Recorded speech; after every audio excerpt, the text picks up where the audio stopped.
రామాయణ ప్రవచనంలో ఒకే రోజు కళ్యాణము పట్టాభిషేకము రెండు జరుపుకుంటున్నటువంటి కార్యక్రమం బహుశా మందే అయి ఉంటుందేమో.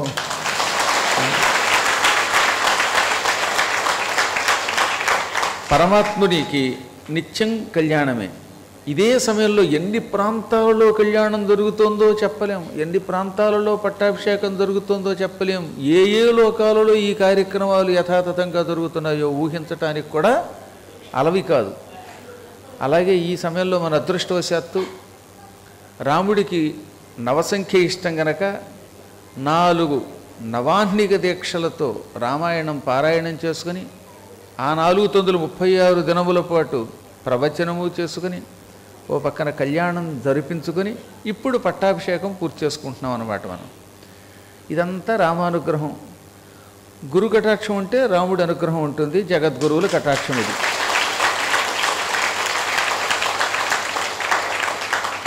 అనుదినము జై శ్రీరామని మన భక్తులు ఏకకంఠంతో ధ్వనిస్తూ ఉంటే, శబ్దం చేస్తూ ఉంటే ఈ శబ్దం వైకుంఠం దాకా వెళ్ళిపోయింది. అందుకని శ్రీ మహావిష్ణువు ప్రస్తుతం ఇక్కడే కొలువై ఉన్నాడు. నామస్మరణం వల్ల ఆకర్షితుడై పరమాత్మ వస్తాడు.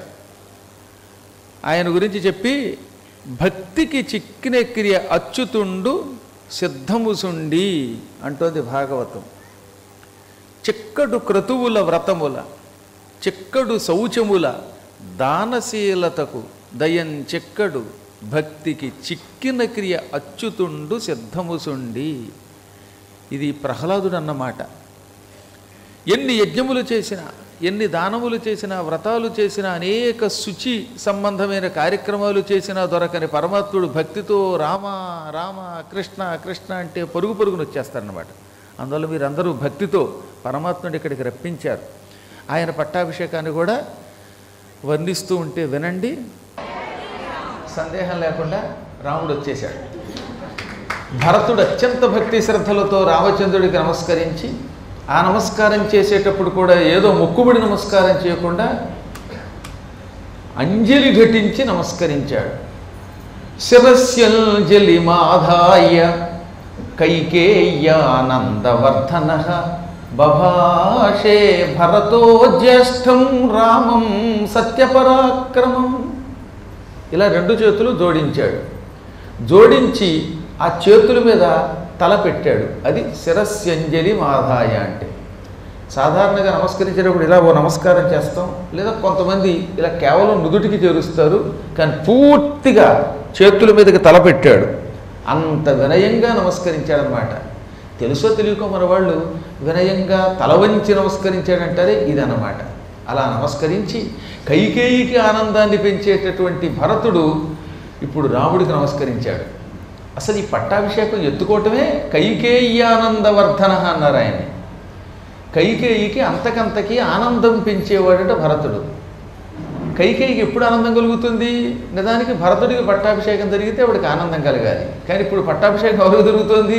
రాముడికి జరుగుతోంది. అప్పుడు కైకేయ్యానందవర్ధన అంటాడేమిటి వాల్మీకి అంటే, దేవతల ప్రేరణ వల్ల తాత్కాలికంగా మనస్సు మారిపోయి రాముడిని అడవికి పంపాలనుకున్నదే కానీ ఇప్పుడు ప్రస్తుతం రాముడి పట్టాభిషేకమే భరతుడికి పట్టాభిషేకం అన్నంత ఆనందం పొందుతోంది కైక. అంటే కైక లాంటి వాళ్ళు, మంధర లాంటి వాళ్ళు కూడా యథార్థమైన రాముని తత్వం గ్రహించాక రాముడి పట్టాభిషేకం కంటే ఈ ప్రపంచంలో మాకు ఆనందం కలిగించేటటువంటి కార్యక్రమం మరొకటి లేదు అనుకుంటారు.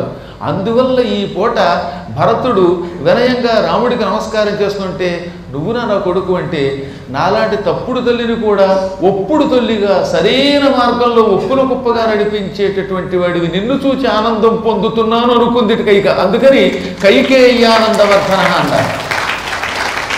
కైకకి ఎంత ఆనందం కలిగితే మనలాంటి భక్తులు భరతుడు నమస్కరించి నువ్వు సింహాసనం మీద కూర్చో అని రాముడిని ప్రార్థిస్తూ ఉంటే ఆనందం పొందకుండా ఎలా ఉంటాం? అందువల్ల మనకి ఇంకా ఆనందం పెరిగిందన్నమాట. భరతుడు మనందరికీ ప్రతీక. ఆ భరతుడు జ్యేష్ఠుడైన రామునికి నమస్కరించాడు. ఆ రాముడు ఎటువంటి వాడు? సత్యపరాక్రముడు. ఆయన బలం సత్యం, రాముడికి కేవలం శరీర బలం కాదు, సత్యం వల్ల ఆయన ఏదైనా సాధిస్తున్నాడు. సత్యంతో రావణుడిని వధించాడు, సత్యంతో దండకారణ్యంలో నివసించాడు, అనేకులైన రాక్షసుల్ని కేవలం తన సత్యబలంతో ధర్మబలంతో జయించినవాడు. అటువంటి రాముడికి నమస్కరించి, ఈ రాజ్యం అత్యంత పవిత్రమైనది. ఒకప్పుడు నా తల్లి తెలుసో తెలియకో నీ దగ్గర నుంచి తీసుకుని నాకు ఇచ్చింది. మాత, మామికా మాత అన్నాడు ఆయన.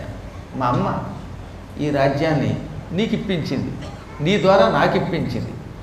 ఈ రాజ్యాన్ని నేను భరించలేను. తద్దదామి పునస్తుభ్యం, ఆ రాజ్యాన్ని నీకు యథాతథంగా ఇచ్చేస్తున్నాను. నువ్వు నాకు ఇచ్చినప్పుడు నువ్వు వస్తువులన్నీ ఉన్నాయని అర్థం అనమాట. నువ్వు నాకు కొన్ని వస్తువులు ఇచ్చావు, ఆ వస్తువులతో పాటు రాజ్యం సమర్పించావు. ఇవేవి పాడు చేయకుండా నీకు అప్పగిస్తున్నాను. సాధారణంగా రాజు లేనప్పుడు ఈ రాజ్యాన్ని వాడు ఎవరైనా పరిపాలిస్తే అందులో ఉన్న సంపదలు వ్యర్థం చేస్తారు, వచ్చేసరికి లోటు బడ్జెట్ మిగులుతుంది. కానీ నేను పెంచాను తప్ప సంపదని తురంచలేదు. అందువల్ల నీ రాజ్యాన్ని నీకు జాగ్రత్తగా అప్పగిస్తున్నాను. వ్యవహారంలో చెప్పాలంటే పువ్వుల్లో పెట్టి అప్పగిస్తున్నాను. ఒక మంచి ఎద్దుల బండి ఉన్నదట, చాలా పెద్ద బండి. ఆ బండిని జోడెడ్లు కానీ లేక బలమైన ఆబోతు కానీ లాగాలి. అలా బలిష్టమైన ఎద్దులు లాగవలసినటువంటి బండిని ఒక లేగదోడ కడితే ఏమైపోతుందా దూడ? కిశోరవద్గురుంభారన్న ఓఢుం అహముత్సహే.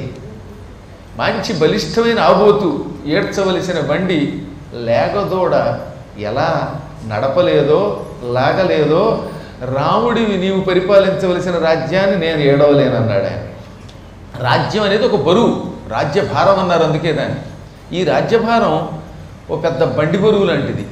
బండిని బలమైన ఎద్దు నడపాలి. బక్క చిక్కిపోయిన చిన్న దూడ కడితే ఆ దూడ చతికిల పడుతుంది. నేను దూడని, నువ్వు ఎద్దువి. ఎందుకు పోల్చాడు చెప్పండి? ఎద్దు ఎప్పుడు కూడా ధర్మానికి ప్రతీక. అందుకనే ఇంకో సింహమో మరోటో మాట ఎత్తలా, ఆబోతుతో పోల్చాడు. ధర్మదేవత తరచుగా ఆబోతు రూపంలో తిరుగుతూ ఉంటుంది. ధర్మస్వరూపుడవైన నువ్వు మొయ్యవలసినటువంటి బరువుని ఇప్పుడిప్పుడే ధర్మం గురించి కొంచెం కొంచెం తెలుసుకుంటున్న నేనేమి మొయ్యగలుగుతాను? సంపూర్ణ ధర్మస్వరూపుడు మాత్రమే రాజ్యపాలన చెయ్యాలి తప్ప ధర్మం గురించి కొంచెం కొంచెం తెలుసుకుని నోటికొచ్చినట్లు మాట్లాడేవాడు రాజ్యపాలన చెయ్యలేరు. కాబట్టి ఈ రాజ్యభారాన్ని నీవే వహించాలి. పైగా ఓ చోట కాలువకి గండి పడింది, వరద వచ్చింది, కాలువకున్న గట్టు కాస్త తెగిపోయింది. అప్పుడు అందులోకి ఎంత నీరు వచ్చినా నిలబడదు. గండి పూడిస్తేనే నీరు నిలబడుతుంది. ఇప్పుడు నువ్వు లేకపోవటం వల్ల రాజ్యంలో అధర్మం అనే ఒక చిల్లు పడింది. ఆ చిల్లు పూడ్చాలంటే ధర్మస్వరూపుడమైన నువ్వు ఉండాలి. నువ్వు లేనప్పుడు రాజ్యం గండిపడిన నది లాంటిది. నువ్వు వచ్చావా, గండి పూడ్చబడి ఆనకట్ట గట్టిగా కట్టబడినటువంటి నది వంటిది. కాబట్టి నీదే రాజ్యం. చాలా గొప్ప పోలికలు ఇక్కడ చెప్పాడు ఆయన. గతింఖరయవాస్య హంసస్యేవ చ వాయసః. గాడిదకి గుర్రం నడక రమ్మంటే రాదు. గుర్రం చక్కగా టిక్ టిక్ అని పరిగెడుతుంది. అలా గాడిద ఏం నడుస్తుంది? గాడిద నడక వేరు, గుర్రం నడక వేరు. హంసల యొక్క వేగం వేరు, కాకి వేగం వేరు. అలాగే నా వేగం వేరు, నీ వేగం వేరు. అంటే నీ మార్గం హంస మార్గం, మంచి అశ్వం యొక్క మార్గం. నాది గాడిద మార్గం, కాకి మార్గం. నిజానికి భరతుడు అంత సామాన్యుడేం కాదు, కానీ భగవంతుడి దగ్గర అంత వినయంగా ఉండాలంటే నేను సామాన్యుడిని, నువ్వే మహానుభావుడివి, నీ వేగం నీ బలం ముందు నేను ఎందుకు పనికిరాను అని వినయంగా నమస్కరించాడు. ఒక చోట ఒక పెద్ద చెట్టు నాటారు. ఆ చెట్టుకి పళ్ళు వచ్చాయి, పువ్వులు వచ్చాయి. ఆ చెట్టు బాగా పెంచబడింది. ఇప్పుడు తీరా పువ్వులు పళ్ళు వచ్చాక ఆ పళ్ళు తినకుండా పువ్వులు అనుభవించకుండా ఉంటే ఆ చెట్టు నాటడం వల్ల లాభం ఏమిటి? ఒక చెట్టు పెరిగిందిట, దానికి పువ్వులు వచ్చాయట, పళ్ళు ఉన్నాయట, ఎవడో ముట్టుకోకపోతే ఉపయోగం ఉంది? మన తండ్రి గారు దశరథుడు ఒక వృక్షం, ఆ వృక్షానికి వచ్చిన పండువు నువ్వు, గొప్ప పండువు నువ్వు. ఆ ఫలం ప్రజల చేత అనుభవింపబడాలి అనగా దశరథ మహారాజు యాగములు చేసి కష్టపడి పవిత్రంగా నిన్ను కన్నాడు.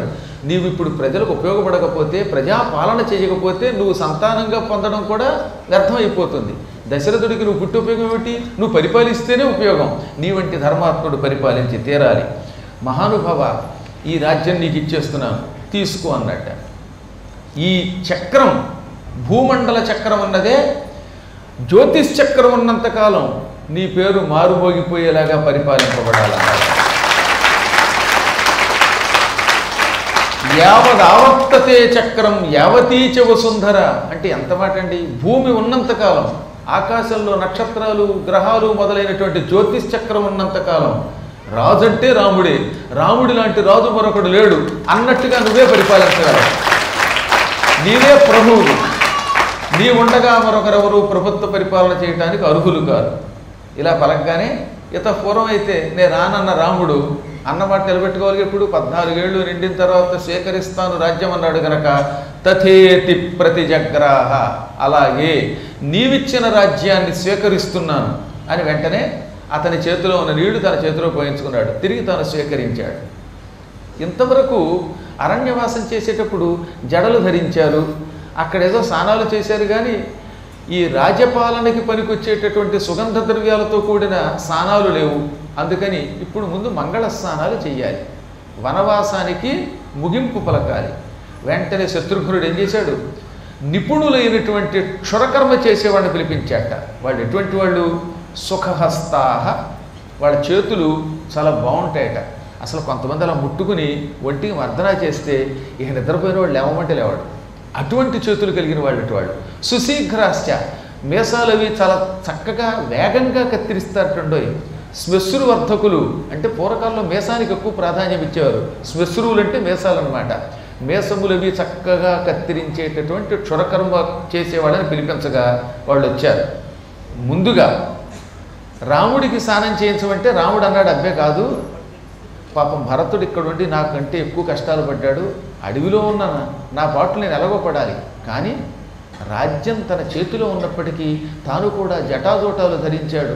కాబట్టి ముందు భరతుడికి, తర్వాత శత్రుఘ్నుడికి, అప్పుడు లక్ష్మణుడికి, వాళ్ళకి క్షవరాలు అయిన తర్వాత వారు మంగళ స్నానాలు చేశాక ఆ తర్వాత సుగ్రీవ విభీషణాదులు స్నానం చేశాక నేను చేస్తానన్నాడు అండి. అది ఆశ్రితుల మీద ఆయనకంతా అభిమానం.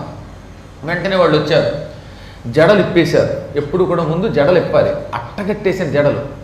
తతో విశోధిత జటక, ముందుగా జడలు ఇప్పారు, చక్కగా కత్తిరించారు. ఎంతో పూర్వం ఇలాగ ముడులు వేసుకుని దానికి రకరకాలైన పూసలవి గుచ్చుకున్నారే వాళ్ళు, ఇప్పుడు దాన్ని చక్కగా గిరదాల జుట్టు కింద వెనక్కి వేళ్లాడేలా చేశారనమాట. అందమైన జుట్టుని తీర్చిదిద్దారు. ఒళ్ళంతా సుగంధ ద్రవ్యాలు పూశారు. ఆ గంధాల్లో ఎన్ని రకాలు ఉన్నాయంటే వట్టి వేళ్ళు ఉన్నాయి, గంధపు చెక్కలు ఉన్నాయి, యాలకుల పొడి ఉంటుంది. ఇవి కాకుండా జుట్టు బాగా పెరగటానికి ఒంటికున్న మాలిన్యం తొలగిపోయి స్నానం చేసిన తర్వాత 10 రోజులైనా ఆ సుగంధం పోనటువంటి సుగంధ ద్రవ్యాలు ఉన్నాయి ఆయుర్వేదంలో. అవన్నీ తెచ్చిపెట్టారు. దాల్చిన చెక్క, యాలకులు, లవంగాలు, పచ్చకర్పూరం, ఇవన్నీ కలిపిన నీళ్లు తయారు చేశారు గుండిగలతో. వాటితో శుభ్రంగా స్నానం చేయించారు. మంచి మంచి వస్త్రాలు అలంకారం చేయించారు. ఈ విధంగా ముందు భరతుడు, తర్వాత శత్రుఘ్నుడు, లక్ష్మణుడు మంగళ స్నానాలు చేసి అలంకారాలు తీర్చుకున్నాక సుగ్రీవ విభీషణాదులకు కూడా అలంకారాలు అయ్యాక అప్పుడు రామచంద్ర ప్రభు తాను కూడా మంగళ స్నానం చేశాడు. ఇంతకాలం మునిలాగా జడలు ధరించిన రాముడి జడలు ఇప్పుడు గిరదాల జుట్టు వేళ్లాడుతూ ఉంటే ఇంకా మనోహరంగా ఉన్నట్ట. అసలు రాముడు ఎలా ఉన్నా అందంగా ఉంటాడండి. చక్కనమ్మ చిక్కిన అందమైన ఒక సామెత ఉంది. బాగా అందంగా ఉన్నవాళ్ళు చిక్కిన అందంగా ఉంటారు, కొంచెం బలంగా ఉన్న అందంగా ఉంటారు. కొన్ని దిక్మాల మొహాలు ఏం చేసినా వాళ్ళకి ఇక అందమే ఉండదు. రామచంద్ర ప్రభు జటాజుట్టాలు ధరిస్తే అందంట. ఆ జడలు విప్పుకుని ఇప్పుడు గిరదాల జుట్టు ధరిస్తే ఆ ఉంగరాల జుట్టుతో ఒక అందంగా ఉంటాడట. అసలు జుట్టు తీసి గుండు గీయించినా అందంగానే ఉంటాడట ఆయన. అంత అందమైంది ఆ మహానుభావుడిది. అందుకే రాముడు అన్నారు ఆయన. రాముడికి అలంకారం చేసిన వెంటనే సీతామాతకి కౌసల్య ప్రత్యేకంగా తాను దగ్గరుండి చెలికెత్తెల్ని పిలిపించి మంగళ స్నానం చేయించింది. ప్రతికర్మచ సీతాయా అంటే సీతాదేవికి కూడా అలంకారం చేయించారు. ప్రతికర్మ అనే శబ్దం మనకు అలంకారం అని అర్థం. ఇప్పుడు సీతాదేవికి అలంకారం అయ్యాక కౌసల్య వానర పత్నుల్ని పిలిపించింది, సుగ్రీవాదుల భార్యల్ని. అమ్మల్లారా, వానరులు మా రామచంద్రుడికి చేసిన సాయం అంతా ఎంత కాదు, కాబట్టి ఆ సాయానికి మీ కాయానికి కూడా మంగళ స్నానం చేయించాలి అని దగ్గరుండి వాళ్ళకే మంగళ స్నానాలు చేయించి వాళ్ళ అలంకారాలు తాను చేయించిందిట. కౌశల్య చేత అలంకారాలు పొందారంటే ఆ తార, రుమ వాళ్ళెంత అదృష్టవంతురాలు ఆలోచించండి. వాళ్ళు కూడా ఆశ్చర్యపోయి, అమ్మా నీ చెయ్యి ఎంత బాగుందో, నీ చేత్తో ఏ నగ పెట్టినా తీర్చిదిద్దినట్టుంది, చాలా బాగుందన్నారట. బట్టలు ఎంత గొప్పవైనా, నగలు ఎంత గొప్పవైనా అలంకారం చేసుకోవడాన్ని బట్టి అందగిస్తాయి. ఇదే పంచి నేను కడితే ఒక అందంగా ఉంటుంది, కొంతమంది కడితే బూడిద గుమ్మడికాయకో లేదా గుమ్మడికాయకో కొండకో చుట్టినట్టు పంచి ఉంటుంది. ఇక్కడ ఇలా పెట్టేసి దానికి ఒక మొలతాడు కట్టి వస్తూ ఉంటే అది ఏం పంచే? కాబట్టి కట్టడంలో ఉంది. ఏదైనా వస్తువు అంతే. అదే ఆనపకాయ అండి, ఆ ఆనపకాయతో కొందరు పులుసు కాస్తే ఓ గుండెడు తాగాలనిపిస్తుంది, ఒక్కొక్కళ్ళు పులుసు చేస్తారు, ఓ మొక్క తిన్నాక వాంతి వచ్చినంత మరుగుతుంది. కాబట్టి అలంకారం చేయటంలో, వంట చేయటంలో, వీటిల్లో ఆరుతేరినటువంటి వాళ్ళు ఉండాలి. నిజంగా కౌసల్యామాత అలంకారం చేస్తే ఈ వానర స్త్రీలు ఇంతకు పూర్వం ఏనాడు లేనంత సౌందర్యంతో మెరిసిపోయారట. వాళ్ళకి అందం ఇరుమడించింది, అంటే రెట్టింపోయిందనమాట. ఇప్పుడు సుగ్రీవుడు, హనుమంతుడు వీళ్ళందరూ కూడా స్నానాలు చేశారు. అందరూ మానుష రూపాలు ధరించారుండాయి. ఇప్పుడు వానర రూపాల్లో లేరు ఎవరో కూడా. వానరులకి కామరూపధారణ చేసే శక్తి ఉంది. అందువల్ల హనుమంతుడిని చూచినా, సుగ్రీవుడిని చూచినా, సుషేణుడిని చూచినా వాళ్ళంతా మనుషుల్లాగే మారిపోయారు, మానవుల్లాగే అలంకారం చేసుకున్నారు. ఇక్కడ నుంచి వీళ్ళంతా దేవేంద్ర తేజస్సుతో వరసగా నందిగ్రామం నుంచి బయలుదేరి అయోధ్యాపురంలోకి చేరారు. అశోకుడు, విజయుడు, సుమంతుడు ఇటువంటి మంత్రులు, ఆ మంత్రులతో పాటు పురోహితులు, వశిష్ఠాదులు వీళ్ళందరూ ముందు నడుస్తూ ఉండగా, దిగ్విజయ సూచకంగా వేదమంత్రములు చదువుతూ ఉండగా ఈ నందిగ్రామం నుంచి అంతా అయోధ్య పట్టణం చేరారు. చాలా దగ్గరేది. అందులో ఈ మధ్యకాలంలోనే మనం గంటన్నరలో పెడుతున్నామంటే రామచంద్ర ప్రభు వాహనాలు ఎంత వేగంగా పెడతాయి. అందువల్ల మహావేగంగా వాళ్ళంతా అయోధ్య నగర వీధుల్లో అడుగుపెట్టారు. ఇంకా ఏమైనా రేపే పట్టాభిషేకం, అటు సూర్యుడు ఇటు పొడిచినా సరే రామచంద్రుడికి రేపు పట్టాభిషేకం చేయవలసిందే అన్నాడు ఈసారి వశిష్ఠుడు. ఇదివరకు దశరథుడు నిర్ణయించాడు ముహూర్తం, ఇప్పుడు అలా కాదు, వశిష్ఠుడే తెల్లవారితే పట్టాభిషేకం అన్నాడు.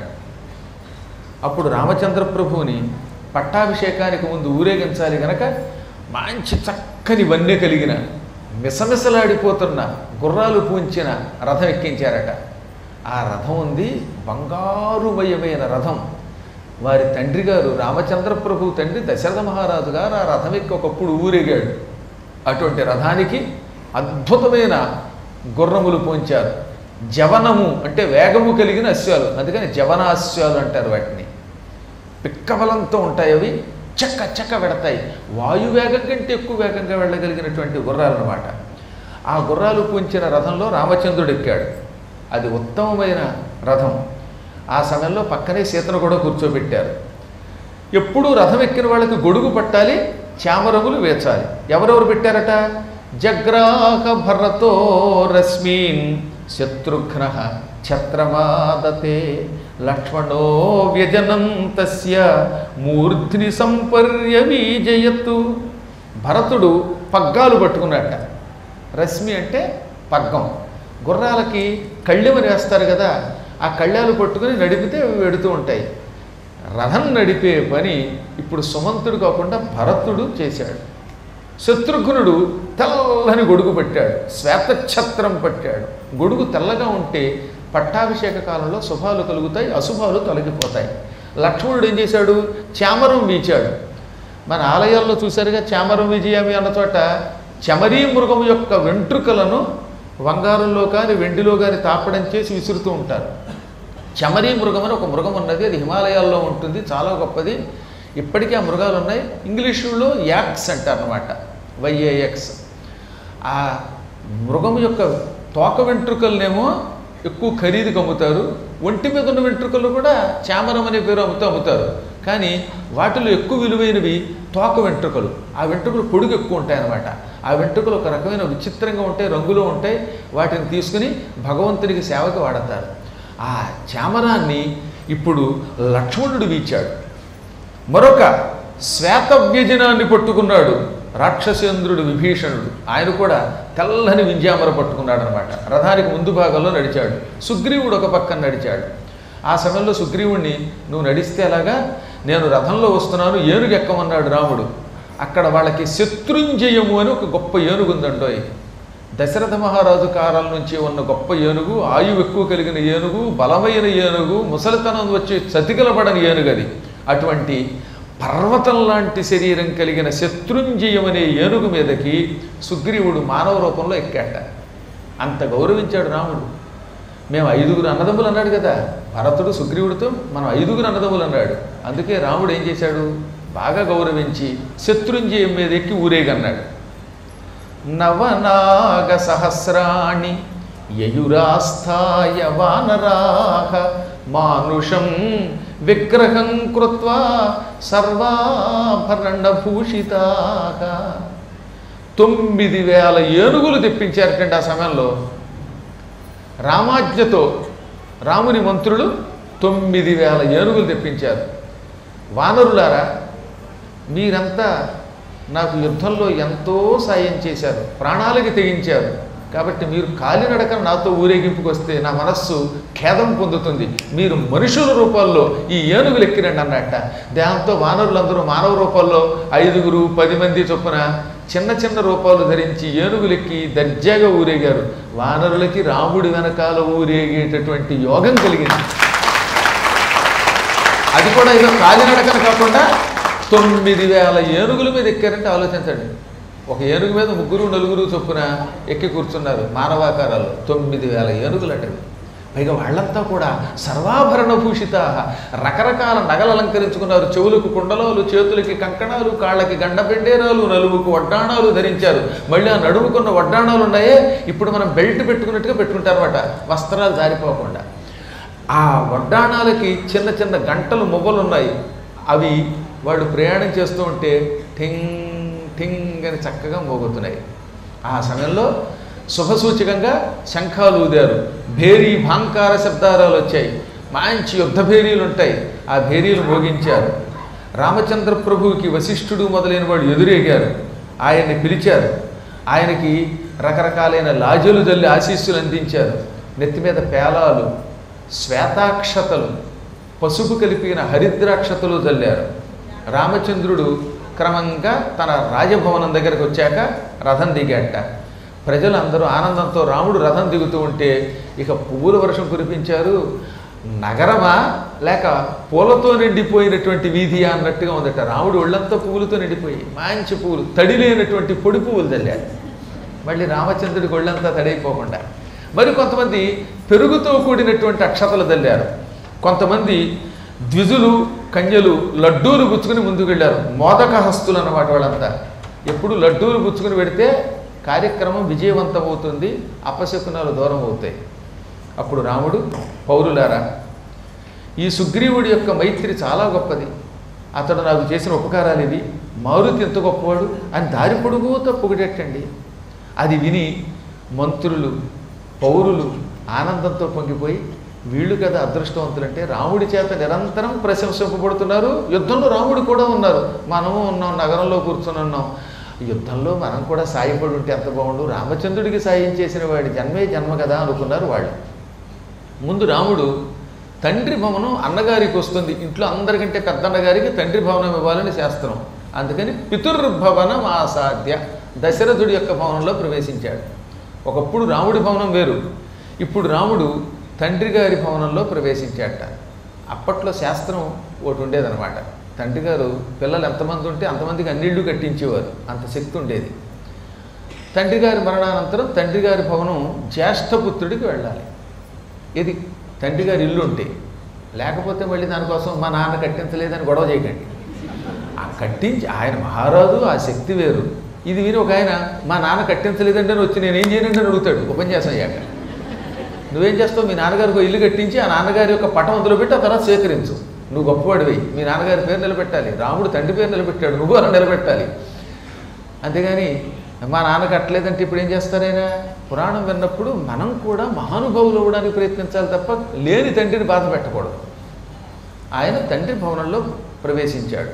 కౌశల్యకి, సుమిత్రకి, కైకేయికి వరసగా అభివాదనం చేశాడు. సుగ్రీవుడికి నా భవనం విడిదిగా ఇవ్వండి, సుగ్రీవుడు అయోధ్య నగరంలో ఉన్నంతకాలం ఈ రాముడి భవనమే ఆయనకి విడిదన్నట్ట. రామచంద్రుడి నివాస గృహంలోకి వెళ్ళాడు ఆయన. ఆ తర్వాత ఈయనకి ఎవరి భవనం ఇవ్వాలి మరి విభీషణుడికి? భరత నీ గృహం ఇయ్యి అన్నాడు. రాముడికి తన భవనం ఇచ్చిన తర్వాత తనంతటి వాడు భరతుడు కనుక భరత గృహం విభీషణుడికి ఇచ్చాడు. ఇలా అందరికీ విడుదల ఇచ్చారండో. ఎవరికీ కూడా సామూహికంగా హాల్లో పడుకోమని లేదు. అందరికీ భవనాలు విడుదల ఇచ్చేట వానరులందరికీ రామచంద్రుడు. అక్కడ అంత అవకాశం ఉంది.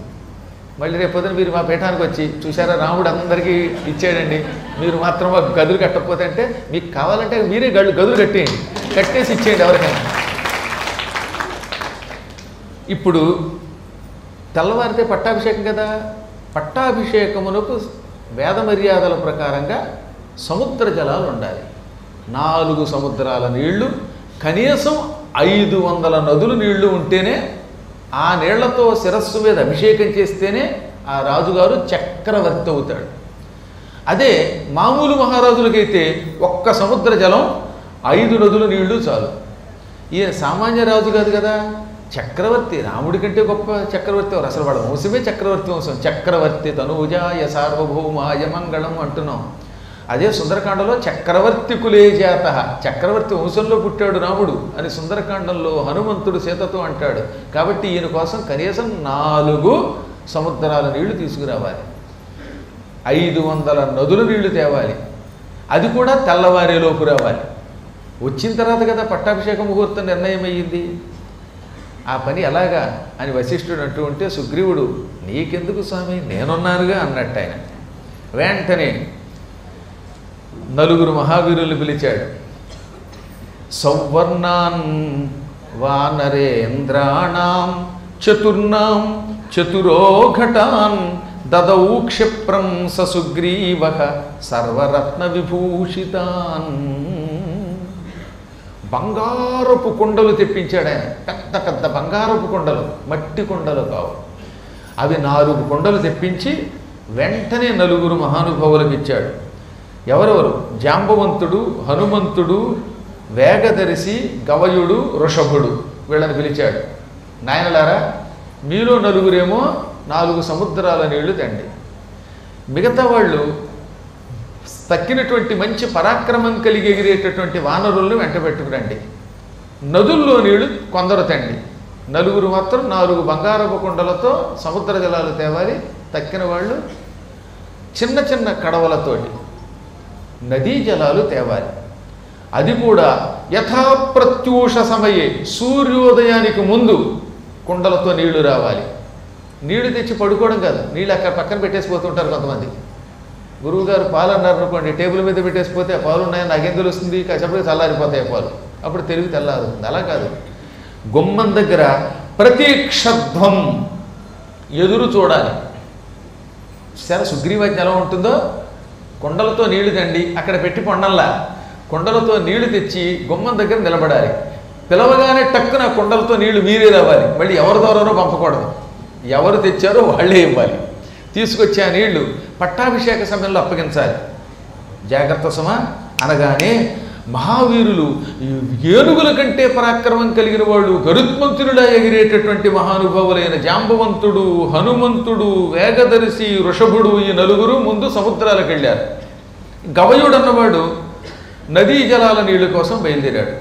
అందులో వృషభుడనే వానరుడు దక్షిణ సముద్రం నుంచి బంగారపు కుండతో నీళ్లు పట్టుకొచ్చాడు. పైగా దాని మీద ఎర్రచందనపు కొమ్మలు కూడా కప్పేసి పట్టుకొచ్చాట. కొండ నిండా నీళ్లు, పైన ఎర్రచందనం యొక్క కొమ్మలు వేశాడు. గవయుడు పశ్చిమ సముద్రం నుంచి పెద్ద రత్న కలశంతో నీరు తెచ్చాడు. నలుడు గరుత్మంతునిలా ఎగురుతూ ఉత్తర సముద్ర జలం పట్టుకొచ్చాడు.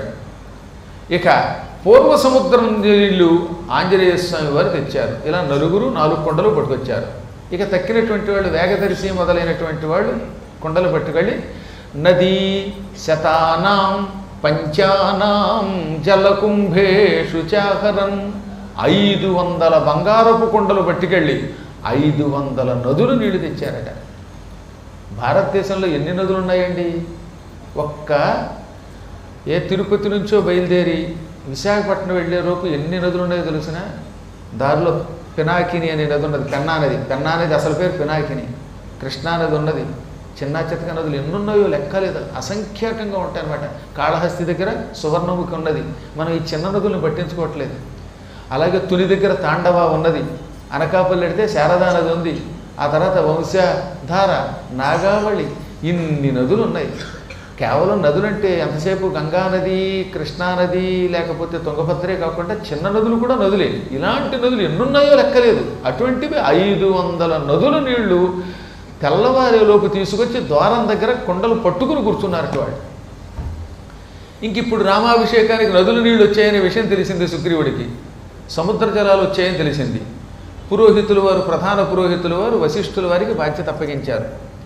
వశిష్ఠుడు కేవలం రాముడికి పేరు పెట్టడం కోసం, రాముడికి పురోహితుడిగా ఉండడం కోసం ఇంతకాలం పౌరోహిత్యం చేశాట. ఆయనకి ఏం కోరికలు లేవు కదా, అడవిలో ఉన్నవాడు ఆయన, తపస్సు చేసుకుంటున్నవాడు. ఇక్ష్వాకు వంశానికి పౌరోహిత్యం ఎందుకు వహించాడంటే రామచంద్రుడి దృష్టిలో పెట్టుకొని. లేకపోతే ఆయనకి ఏ కోరికలు లేవు, అసలు ఏ వస్తువు అవసరం లేదు, అన్నిటికీ అతీతంగా ముక్తి పొందొచ్చు. రాముడికి పేరు పెడితేనే, రాముడికి పట్టాభిషేకం చేస్తేనే, జాతకర్మలు చేస్తేనే తరిస్తానని తెలుసు కాబట్టి ఆ వృత్తిలోకి వచ్చాట ఆయన. అలాగే గర్గాచార్యులు వారు, కృష్ణుడు పుడతాడు యాదవ వంశంలోనని యాదవులకి యావజ్జీవితం పౌరోహిత్యం చేశాడు ఆయన. చూసారా, ఆయా వంశాల్లో ఆయా మహానుభావులు ఆ విధంగా తరించారు. వెంటనే రామచంద్రుని తెల్లవారుజామున లేపి మంగళస్నానం చేయించి వశిష్ఠుడు, వామదేవుడు, జాబాలి, కాశ్యపుడు, కాత్యాయనుడు, సుయజ్ఞుడు, గౌతముడు, విజయుడని పిలువబడే 8 మంది మహానుభావులైన పండిత పురోహితులు వచ్చారు. పూర్వం దేవేంద్రుడికి బృహస్పతితో పాటు దేవ ఋషులంతా ఎలా అభిషేకం చేశారో ఇవాళ నరేంద్రుడికి అలా పట్టాభిషేకం చేయాలని వాడు సంకల్పించారట. సీతారాముల్ని ముందుగా అభిషేకం చేయించిన తర్వాత ఒక అద్భుతమైన సింహాసనం ఉన్నది. పూర్వం దశరథ మహారాజు కూర్చున్న సింహాసనం. ఆ సింహాసనం మీద ఒకరి తర్వాత ఒకరు కూర్చోబెట్టారు. రాముడు కూర్చున్నాడు, వామభాగంలో సీతాదేవి కూర్చుంది. వామాంకస్థిత జానకి పరిలసత్, ఎప్పుడు వామ అంకంలోనే కూర్చుంటుంది, ఎడమ భాగంలో కూర్చుంటుంది. ఆవిడ కూర్చున్నది. ముందుగా 4 సముద్రాల నీళ్లు పట్టుకొచ్చారు. 4 వేదముల యొక్క మంత్రములు చదువుతూ ఉండగా వశిష్ఠాదులు 4 సముద్రాల నీళ్లు శిరస్సును పోశారు. తదనంతరం 500 నదుల నీళ్లు పోశారు. వాటన్నిటిల్లో రకరకాలైనటువంటి మూలికలు ఉన్నాయటంటే సర్వౌషధి రసైర్ దివ్యై దైవతై నభసిస్థితై చతుర్భిర్లోకపాలైశ్చ సర్వైర్ దేవైశ్చ సంగతై అన్నారు. ఔషధాలు, దివ్యౌషధాలు కలిపారు అందులో. ఈ ఔషధాలు ఎందుకు కలుపుతారు?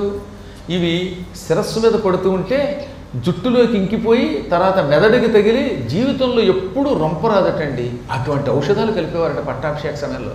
మహారాజు గారు చీటీ మటికి దగ్గొచ్చి అన్నం తింటూ ఉంటే తుమ్ముకుంటూ దగ్గుకుంటూ బాబోయ్ అంటూ ఉంటే ఉపన్యాసం మధ్యలో పొడి దగ్గు వస్తూ ఉంటే ఏమైపోతాడు?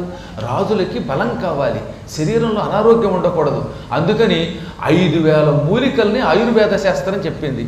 ఈ మూలికలు ఓ మాదిరి వాళ్ళకి దొరకవు, అవి సంపాదించడం కష్టం. వాటిని పొడి చేసి ఆ పొడిని నీళ్లలో కలిపి ఆ నీళ్లతో మహారాజుల్ని పట్టాభిషేక సమయంలో అభిషేకించేవారట. అందుకే వాళ్ళు ఎంతసేపు తడితలతో ఉన్నా ఒక్కసారి తుమ్మెరగరట. వాళ్ళు అనారోగ్యం వచ్చేది కదట, అజీర్ణ వ్యాధి వచ్చేది కదట. అన్ని రకాల మూలికలన్నీ కలిపిన నీళ్లతో దేవతలు కూడా పైన ఉండి అదృశ్య రూపాలతో కుండలు పట్టుకుని పోస్తూ ఉండగా వశిష్ఠాదులు అభిషేకం చేశారు. అందుకే దేవతై అన్నారు. ఆకాశంలో నిలబడి దేవతలు కూడా కుండలు పట్టుకున్నారన్నమాట. సాధారణంగా భగవంతుడి కళ్యాణంలో తలబరాలు ఎప్పుడు వాళ్లే పోస్తారు, లేకపోతే మనలాంటి వాళ్ళు ఎవరైనా పోయడానికి అవకాశం ఇస్తే పోస్తాం. దేవతలు కూడా అక్కడికి వచ్చి ఆ కళ్యాణంలో పాల్గొని పోశారు. ఇప్పుడు రామచంద్రుడి శిరస్సు మీద, సీత మీద ఆ జలాలు పోశారట. గంధర్వులు, కిన్నరులు, కింపురుషులు కూడా భక్తి శ్రద్ధలతో అభిషేకించారు. 4 లోకపాలకులు వచ్చారటండి ప్రత్యేకంగా. చతుర్భిర్లోకపాలైశ్చ. సాధారణంగా అష్టదిక్కుల నుంచి రావాలా, కానీ అందరూ అక్కర్లేదు. తూర్పు దిక్కు నుంచి ఇంద్రుడు, దక్షిణం దిక్కు నుంచి యముడు, పశ్చిమం దిక్కు నుంచి వరుణుడు, ఉత్తరం దిక్కు నుంచి కుబేరుడు వచ్చి 4 సముద్రాల నీళ్లు కుండలతో పోస్తున్నప్పుడు వాళ్ళు కూడా పట్టుకుని పోశారు. లోకపాలకుల చేత అభిషేకం పొందిన శ్రీమన్నారాయణ స్వరూపుడు. ఇదంతా అయిన తర్వాత ఆయన్ని పొడిగుడ్డతో తుడిచి మళ్ళీ పవిత్ర వస్త్రాలు, పొడి బట్టలు ఆయనకి కట్టబెట్టారు. ఎప్పుడూ కూడా అభిషేకం అయిపోయిన తర్వాత తడి పొడిగా ఉన్న బట్టలతో కూర్చోకూడదు కనుక చక్కగా వస్త్రాలు మారుస్తారు. పట్టాభిషేకానికి అర్హమైన వస్త్రములు రాముడు ధరించాడు, సీతామాత ధరించింది. సింహాసనాన్ని శుభ్రం చేసి మళ్ళీ దాని మీద కూర్చోబెట్టారు. ఇప్పుడు కిరీటధారణ జరగాలి. ఒక కిరీటం పెద్ద బంగారపు పళ్ళెంలో పెట్టి వశిష్ఠుడు పట్టుకొచ్చాడు. బ్రహ్మణ నిర్మితం పూర్వం కిరీటం రత్నశోభితం అభిషిక్త పురాయేన సమస్తం మనుస్తం దేప్తతేజసం. ఒకప్పుడు బ్రహ్మదేవుడు లోకాల శ్రేయస్సు దృష్టిలో పెట్టుకొని తన మహాతపశ్శక్తితో ఒక కిరీటాన్ని సృష్టించాడు. అంటే బ్రహ్మంతటి వాడు తయారు చేసిన కిరీటం అది. ఆ కిరీటానికి నవరత్నములు తాపడం చేశారు. ఏమాత్రము కాలుష్యం లేని బంగారం, అంటే కల్తీ లేని బంగారంతో బ్రహ్మదేవుడు తయారు చేసిన ఒక అద్భుత కిరీటం అది, ఘన కిరీటం అది. ఆ కిరీటాన్ని తయారు చేశాక వైవస్వత మనువు శిరస్సు మీద స్వయంగా సూర్యుడితో పాటు తాను పెట్టాడు బ్రహ్మ. ఓ మనుదేవ, వైవస్వత మనువు, సూర్యపుత్ర, ఈ అయోధ్య నగరాన్ని ఈ రోజు నుంచి నువ్వు ఏకఛత్రాధిపత్యంగా పరిపాలించు. ఈ కిరీటం నేను తయారు చేశాను, నెత్తి మీద పెడుతున్నాను. ఈ కిరీటం ధరించిన మీ వాళ్ళందరూ ధర్మబద్ధంగా రాజ్యపాలన చేస్తారు అని పలికి మొట్టమొదట వైవస్వత మనువు యొక్క నెత్తి మీద పెట్టాడు. ఆ వైవస్వత మనువంశం ఈ రాముడిది. అందుకే ఎన్నాళ్ళకి మళ్ళీ ఆ కిరీటం రాముడి శిరస్సు మీదకి వచ్చింది. అది సృష్టించింది బ్రహ్మ. ఇప్పుడు బ్రహ్మగారు సృష్టించింది, అంటే కొడుకు తయారు చేసింది తండ్రి గారు ధరిస్తున్నారు. సమస్త లోకేశ్వరుడైన శ్రీమన్నారాయణ స్వరూపుడి శిరస్సు మీదకి అది రాబోతోంది. బ్రహ్మగారు ఆనందపడ్డట. ఈ కిరీటం సృష్టించినందుకు ఎన్నాటికి నా జన్మ ధన్యమైంది అనుకున్నాడు ఆయన పైనుంచి. ముందు కిరీటానికి కూడా అభిషేకం చెయ్యాలి. వేదమంత్రములతో, సుగంధ ద్రవ్యాలతో, నదీ నదజలాలతో కిరీటాన్ని కూడా ముందుగా అభిషేకం చేయబడింది ఆ కిరీటం. ఆ తర్వాత ఆ కిరీటాన్ని శుభ్రంగా తొడిచారు. దానికి పసుపు కుంకుమలు పెట్టారు. కిరీటాన్ని మొయ్యడం కష్టమే, చాలా కష్టం. ఆ కిరీటం నెత్తి మీద పెడితే ఆ బరువుని రాముడు లాంటి వాడు తప్ప ఎవడు పడితే వాడు మొయ్యలేడు. అటువంటి దాన్ని అవలీలంగా పట్టుకొచ్చేటండోయ్ వశిష్ఠుడు. తపోబలంతో మోసాడు ఆయన. తపస్సు లేకపోతే, మాంత్రిక శక్తి లేకపోతే, గురుభక్తి లేకపోతే ఆ కిరీటాన్ని ఎవడు పడితే వాడు ధరించలేడు. అందుకే ఇక్ష్వాకు వంశంలో ఆ కిరీటాన్ని కొద్దిమందే ధరించారు. ఆ వంశంలో పుట్టిన చాలామంది చక్కని రాజ్యాలు స్థాపించారు, కానీ వాళ్ళందరూ ధరించారా? ధరించలేదు. ఈ కిరీటం ధరించాలంటే పవిత్రత కావాలి, మంత్రశక్తి కావాలి, తపశ్శక్తి కావాలి. వాడు భగవత్స్వరూపుడు అయి ఉండాలి, ధర్మాత్ముడు అయి ఉండాలి. ఆ కిరీటాన్ని పట్టుకొచ్చి వశిష్ఠుడు, ఇదిగో ఈ కిరీటానికి భక్తితో నమస్కరించన్నట్టు. ఎప్పుడు ముందు కిరీటానికి నమస్కరించాలి, అది శిరస్సు మీదకి వచ్చే ముందు, అది నియమం. ఇక్కడ పాపరాజు గారు, కంకంటి పాపరాజు గారు ఉత్తర రామాయణంలో అద్భుతమైన పద్యం రాశాడు ఆయన.